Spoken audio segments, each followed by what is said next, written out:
विचारों की बात है। कृष्ण जी और सुदामा जी बचपन में जब वे गुरु के आश्रम में पढ़ते थे तो गुरु माँ ने उनको लकड़ियां लेने के लिए जंगल में भेज दिया। छोटे छोटे विद्यार्थी थे, बोले कि जाओ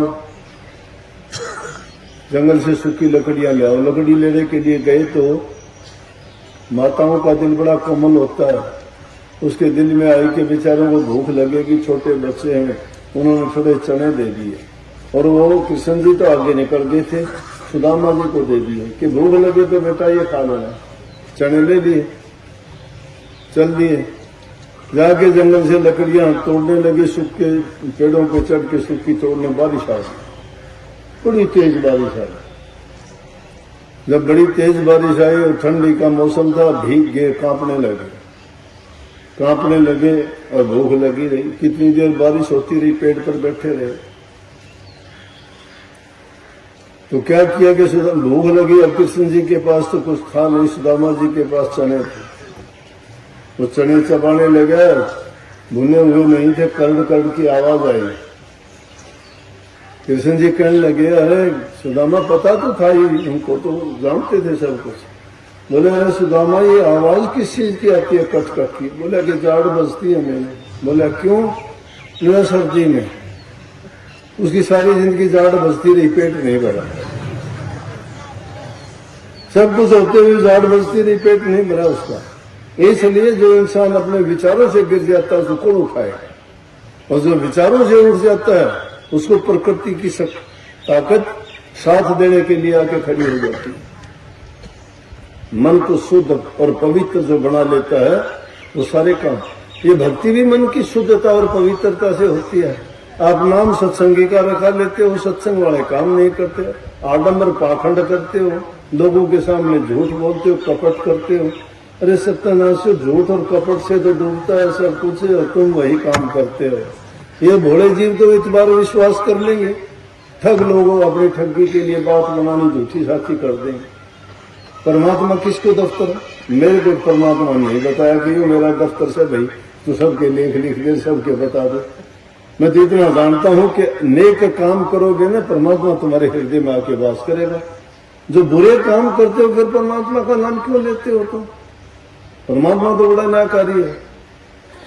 इसलिए मन की शुद्धता, पवित्रता तुम्हारे विचारों के कारण होगी। अपने विचारों को शुद्ध और पवित्र बनाओ।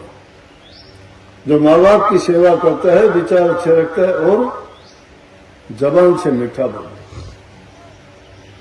तन पवित्र और धन से दान करो, पुण्य करो, जरूरतमंद की सहायता करो, भूखे गरीब को तुम देने लायक को दो।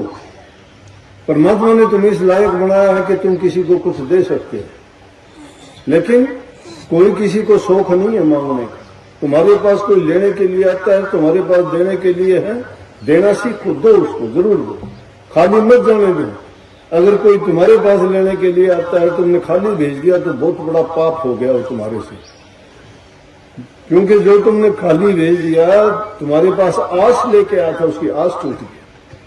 तुमको वो मान के आया था कि मेरी आस वहां पूरी होगी। जो इंसान जिसके पास आस लेके आता है, वहां आस टूट जाती है, तो फिर उसका पाप और बददुआ किसको लगती है? उसी को लगती है। लेकिन महापुरुषों ने तो यहां तक फरमा दिया कि मांगण मरण समान है, मत कोई मांगो भीख। मांगण से बढ़ना भला भी है सतगुरु की सी। मांगता कोई शौक से नहीं है, जरूरत होगी तो ही मांगेगा ना। और अगर कोई शौक के लिए मांगता है तो वो तो उसका तो पाप जो देने वाले को भी लगेगा और लेने वाले को भी लगेगा, क्योंकि झूठ और कपट का काम किया उसने। जिसकी जरूरत है, जरूरत के लिए उसने मांग लिया। उधर समाना टुकड़ा, तन समाना चीर, ज्यादा संग्रह ना करता का नाम फकीर। अब फकीर आदमी भिक्षा मांगते थे पहले, ज्यादा इकट्ठा नहीं करते, धन इकट्ठा नहीं करते थे। आजकल तो धन इकट्ठा करते हो। पहले क्या करते? महात्मा किस लिए धन लेते? भीख मांगते थे, भिक्षा, भिक्षाम मांगे, खाने के लिए कुछ दे दिया करते। एक घर का नहीं लेते थे, अनेक घरों में जाते थे, सबका थोड़ा थोड़ा सब मिल जाता था, किसी के कर्जदार भी नहीं बनते थे। एक आदमी के विचारों से नहीं, कोई चोर का था, कोई ठग का था, कोई धर्मात्मा का था, कोई नेक इंसान का था। उनका सबका मिलता तो सब तरह के विचार होते, उसके विचारों को प्रभावित नहीं करते थे। शुद्ध अन्न का इंसान के जीवन में बड़ा महत्व है। जो आदमी बुरा अन्न खाता है, छल कपट का, बेईमानी का, झूठ का, लूट का, खसूट का, भ्रष्टाचार का, वो इंसान कभी अच्छा नहीं बन सकता।